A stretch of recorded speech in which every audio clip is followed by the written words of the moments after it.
All right, resuming our journey here.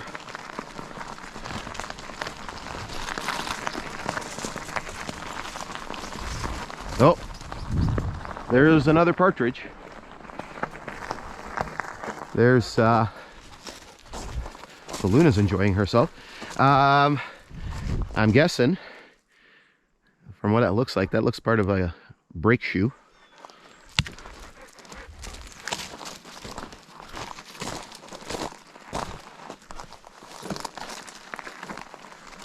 Now, see this big ridge above us here, and it looks kind of clear there. It's they did some logging up there on the other side of that in the past couple of years. Maybe we're gonna hop up there and go take a look, because there's actually a neat little non kind of railway related thing that's up here. But we'll go see if we can see it. Okay, back in the saddle here, a little out of breath. So I think I saw what I was looking for, but I'm not going to talk about it up until we get to around milepost 108, which is coming up in a little bit, because it kind of ties in with what's going on there. Okay, let's just keep plugging along here.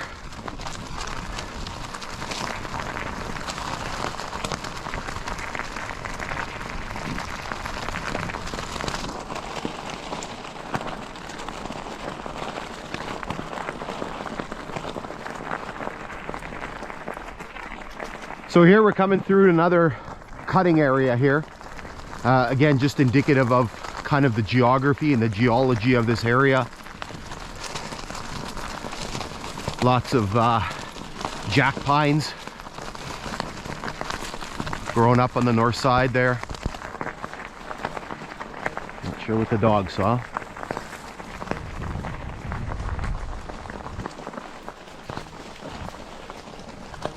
And she's back.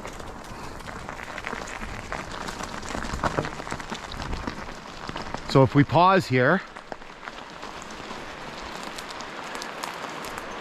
you can hear Wanogu Creek. There's a beautiful little small little waterfall on the creek here. I don't think we can see it up from here, but you can definitely hear it. I can kind of see running water down through the trees. It's a ways down. It's a good 60-70 feet or more down. You can definitely hear the water running.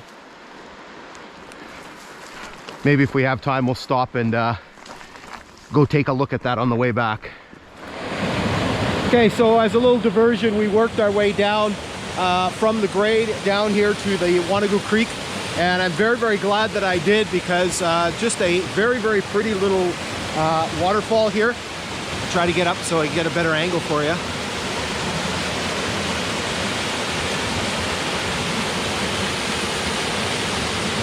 Again, not sure if you would have been able to see this from the railway grade, but certainly you would have been able to hear it if you were walking along the grade. But again, just very, very beautiful scenery in this area, and the water is just absolutely crystal clear. Okay, so we're going to hop back up on the grade and continue working our way southwesterly, sorry.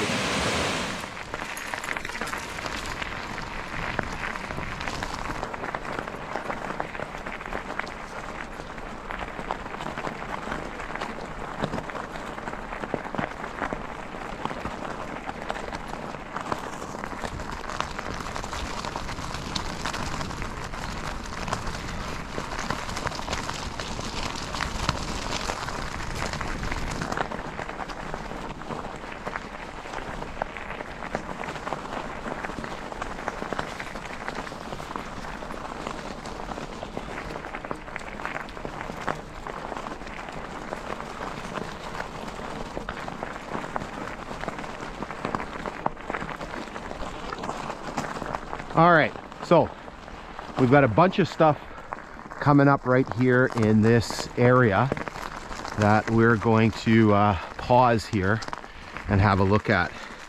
So first thing is we have this road that comes in, or this little trail that comes in, and right here somewhere like literally right here, we have, I have to find it. I saw it here. There it is. We have a flanger sign.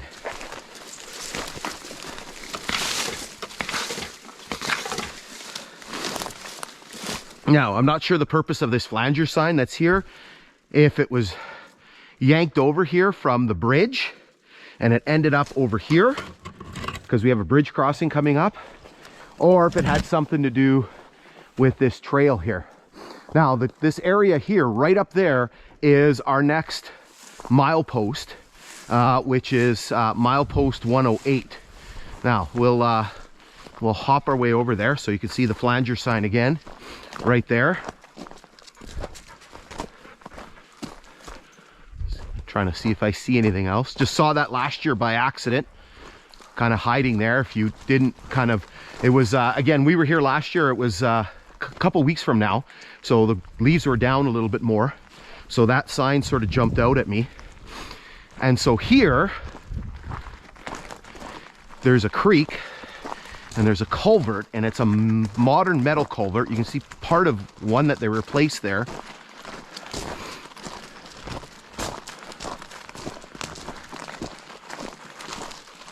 The culvert should be here somewhere. There it is.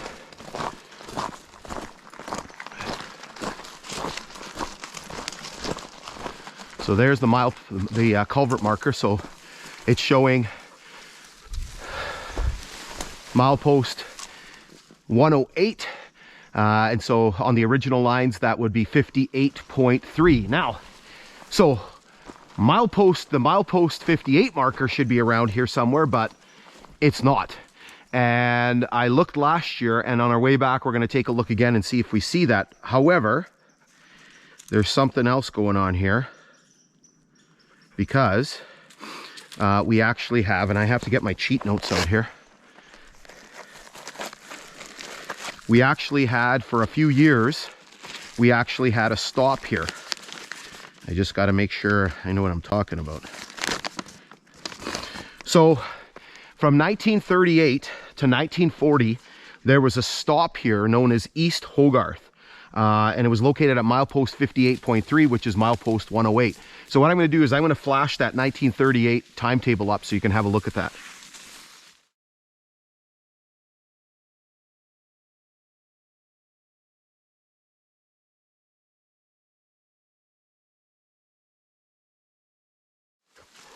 So now the reason why this stop was here is a little bit of a mystery. It could have been some sort of logging operation. However, and I want to thank Gordon for this information. Gordon used to work for CN and has a great deal of knowledge about the area. He mentioned to me, and we're going to go see if we can see it. We had earlier kind of jumped up on the grade. I'm guessing during the 1930s, and this might coincide with this stop, Trans-Canada Airways actually built an emergency landing strip just to the north, and you can actually still see it on satellite maps. So I'm going to flash that up and you can take a look at that.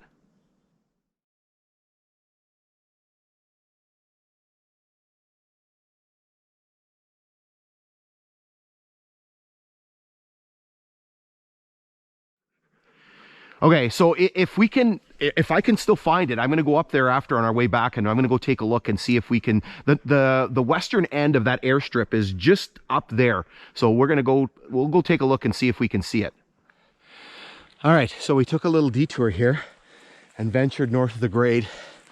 So where we are here is on the western side of what used to be this emergency airstrip for Trans-Canada Airways.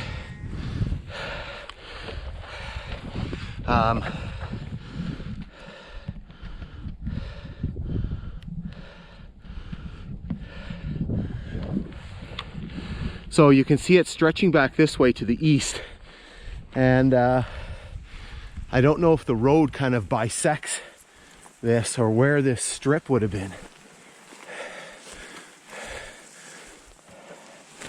Oh, look, it's October and there's still, Lona, there's still blueberries. There's still blueberries up here. That's cool.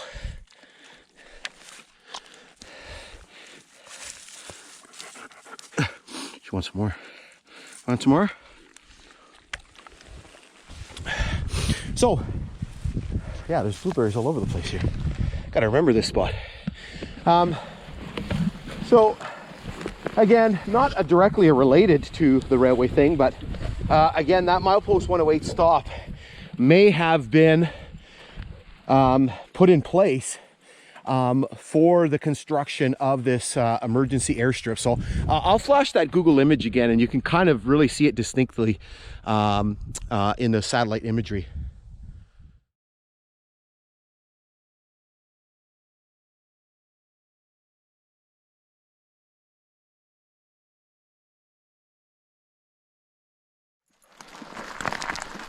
All right, so we'll get rolling here. Last little push here until our sort of major feature on this section of grade. So I'm gonna zip you ahead until we get there.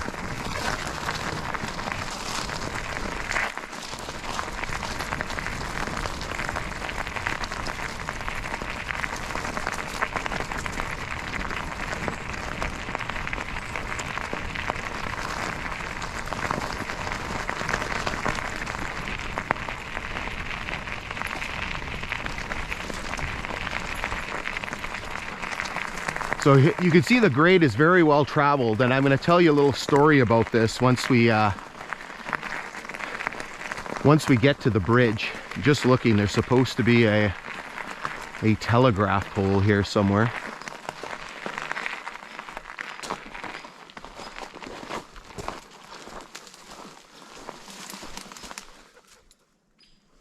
Like literally right here.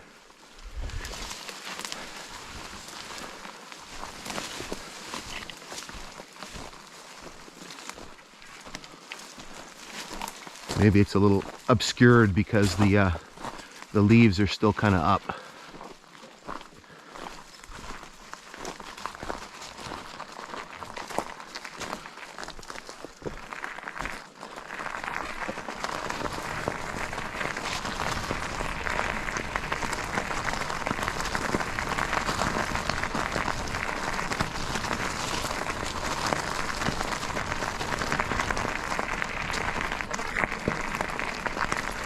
Okay, so funny story. Last year when we were here, well, I was here with the boys, just keeping my eye out, see if there's a flanger sign here for the bridge. I mentioned that the grade seems very well traveled here.